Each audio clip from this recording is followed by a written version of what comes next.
Good evening and welcome to News Channel 8. I'm Jerome Aegean, and here's some of the top stories we have for you tonight. Diageo reacts to unfair practices, and it's all about African Liberation Day. These stories and more are up next on News Channel 8.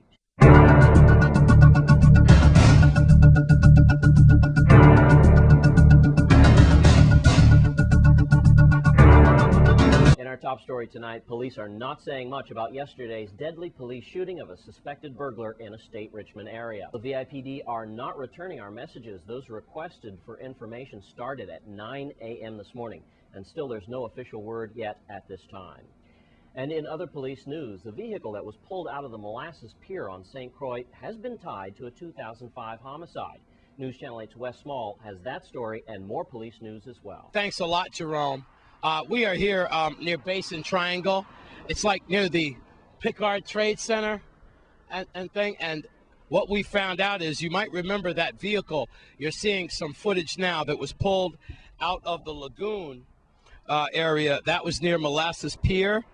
And you might remember that when police investigators, including Deputy Police Chief Hal, found traces of blood on the pier. And then they got some divers and forensics, and that is when they pulled out that vehicle that you're seeing right now, all submerged with mud and murky waters off of the Molasses Pier. Now, since then, the VIPD have determined that they believe that vehicle was that was pulled out of the water was also involved in a homicide. That's when suspects shot and killed the owner of a Christiansted business in a botched 2005 jewelry store robbery attempt. And we believe that is when a business owner was murdered. We understand that there was also a carjacking earlier this week. That was on Tuesday afternoon, where the driver of a Hunter's food delivery van told police that he went to a gas station at Mount Pleasant and he did a dirty no-no. He kept his van running. Upon his return, that vehicle was stolen. And again, he never should have left the vehicle running, but they easily stole that vehicle. It was found later, but several items were missing from it. This information comes from Police Chief Oakland Benta. And last but not least, there was a shooting early this morning at 3 a.m. at Lorraine Village Apartments in Estate Grove. That's where we have a young man who is reportedly shot in his back. That's a brief look at your crime blotter. Have a good weekend. Remember, it's click it or ticket.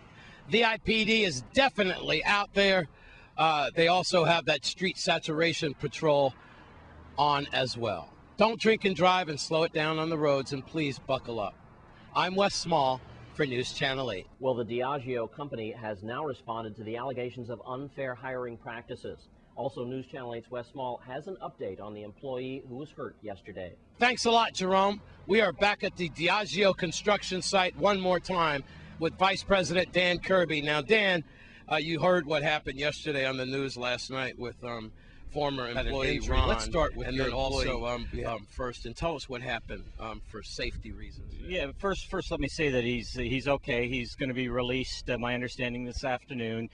So that's our main concern, to make sure the employee's okay. Yes, we had an unfortunate incident yesterday where someone was he was hit with a sort of glancing blow with a piece of equipment that they were moving. But he's fine, and he's going to be sore a little bit, but he's hopefully back to work very shortly. Well, that's good news, because I know you take pride in your safety. Absolutely. Things. So far this year, I believe that you've had like maybe 3 safety incidents. Yeah, I mean, we've had 3 safety instances. One was only one OSHA recordable. We did have the OSHA inspectors here twice already. Good. Both times they say we're fully compliant with everything that we need to do to make sure we have a very safe work site. That's good. All right, Dan, what's going on with it's management and it's government that's letting this go on. Ron there? I mean, here's on the job site here. Absolutely, with all of the employees, the local employees, we are absolutely abiding by all the VI laws and federal laws when it comes to wages. If a day or works a 6th day, they're absolutely getting overtime. We're doing everything according to what we need to do. And you got proof of this with the paperwork going back and forth through labor? Absolutely. All right, local hiring. Yes, I mean, again, we have been posting all of our jobs as we need to with the Department of Labor. We've had candidates come down, we've interviewed people, so we're trying to hire as many local folks as we possibly can.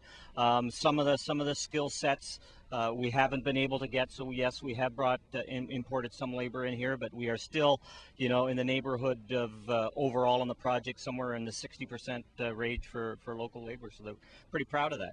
Ron said 90% was coming from Mexico. Oh, that's no. Okay. That is no. All right, No. so that's false. That's false. True. All right. Anything else then?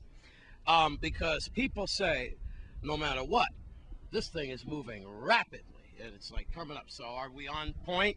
Is everything going to be good for production? And are you going to start quelling these issues about safety and legal local hiring? Yeah, I mean, we are right now getting, as you say, into the final stages of the project. We are getting into the more complicated pieces with the electrical and the plumbing and stuff like that. Our commitment has always been to try to hire the local labor absolutely first before we bring in anyone from offshore. But unfortunately, with the number of jobs that we need here, we can't find all the skilled labor, and we do have to bring some people in. If some people find that they are skilled enough to get in your place, all they have to do is contact the Department of Labor, and you're listed in there. Absolutely. They call the Department of Labor. We've posted something like 88 jobs that came down, I think, last week or the week before.